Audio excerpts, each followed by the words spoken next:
He says there, Darren, I have no idea what might happen in the next couple of months, which I suspect is not quite true. What's your idea as to how this ends for Virgil van Dijk? I'd be amazed if he were to leave because of his influence on the team, because we know that historically, particularly in the modern era, great defenders get even greater as they get older. He's such a calming influence on the side. We were talking earlier about leadership within the elite teams, and he is one of the best defenders still in the modern game. The way he looks after himself is first class, particularly his skincare routine.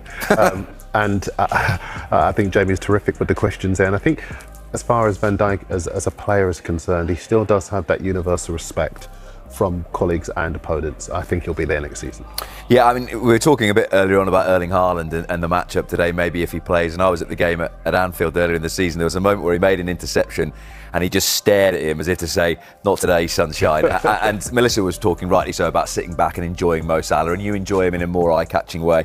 But you have to enjoy this fella as well, because he is imperious, isn't he? He's like the alpha male of the Premier League, isn't he? Like, he's bigger than you, he's stronger than you, he's faster. Better looking than you. Not you, I mean, just everyone in general. I think it was Troy Deeney who once said that he smells great. Yeah, that was it, wasn't it? Yeah. It's typical. But yeah, I mean, I think it's absolutely essential Liverpool find a way to keep him and to basically give him what he wants, because not only is he showing no signs of fading, which obviously with someone like Salah, with a forward like that, someone so explosive, it's very possible that the physical drop-off can come.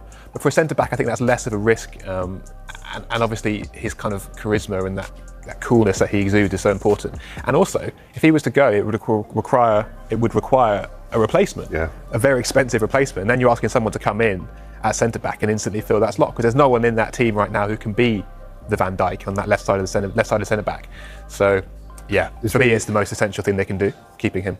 It's interesting as we talk about profiles and average ages and a lot of the jargon and the groupthink, if you like. But he would go into any team in the country, even at his age. And I would argue any team in Europe, given his quality, given his consistency, given his fitness record.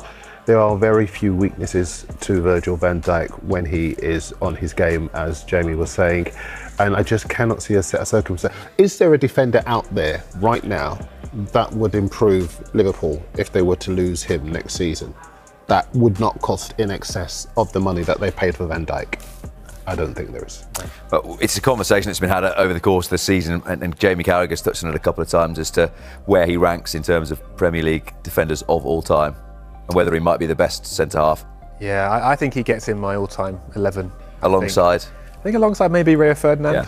I think that feels a bit harsh on John Terry, given what John Terry achieved. But I think Van Dijk's got more in his sort of more pace, maybe a bit more in his locker technically than Terry had, which might feel really harsh because Terry was a great player and he's probably watching this fuming, and he could play Dijk's left and right foot, no problem. But yeah, I think Van Dijk gets in for me. I think it's a tough one. So I couldn't call it, because Terry's a warrior. Terry is a winner. Terry sets a tone in a very different way to Van Dijk. Van Dijk exudes confidence and calm.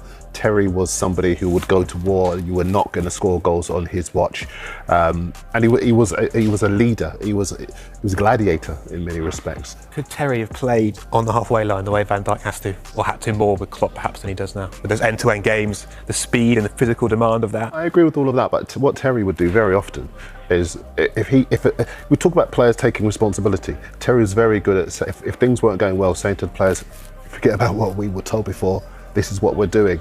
That confidence, even when he was a teenager, he never lost it. Van Dijk and the two of them, I think, are probably the two best. I know people will say Bruce Pallister, Vidic, Rio, as you were saying, and there are a lot. Sol Campbell, exactly. There've been some outstanding ones, but I think those two are the best. We talked in the last part about it being revolution rather than evolution at City. Do you see any scenario where none of the three of them are there next year? Trent, him, and Mo Salah? I can't see Van Dijk leaving. I don't know. It feels like totally unlikely to me. I think it's very possible that Trent goes. I think as we know, when that Real Madrid offer looms, that's pretty hard to say no to, especially given what Trent's already achieved at Liverpool. And Salah for me feels kind of 50-50 to be honest. But yeah, I think Van Dijk, if I was to bet on it, which I wouldn't, Van Dijk would be the one. The instructive thing was that they mentioned Gini Wijnaldum. And Gini was a fantastic player for them, very consistent, and I expected him to stay, and they let him go. And they don't allow sentiment to rule their decision-making at Liverpool, despite the quality of the players. So as you say, it could be any one of the three that stays, any two. I don't think all three will, maybe two of them will. It feels really interesting that I think there's obviously often supporters in particular will say, we'll just give them what they want. And obviously, a company like FSG can't operate like that, unfortunately, because there is, particularly with Salah and Van Dijk, it's the age thing, isn't it? And you're right that they're very fit, very rarely get injured, either of them, apart from that bad one that was an impact injury for Van Dijk. And you get the sense that the quibble is probably on the initial length of the contract for both of them. Maybe the players are after 3, the club might be saying 2, and that's where the discussion is at the moment. That would make sense. And I think it's really reasonable for Liverpool, especially with Salah, to have concerns over longevity. I mean, Salah last season had a few hamstring issues, and he's such an explosive player, and his game is so built around that speed and sharpness in the final third and we've seen with Man City, a lot of their players, that once that physicality goes, it can go quite quickly.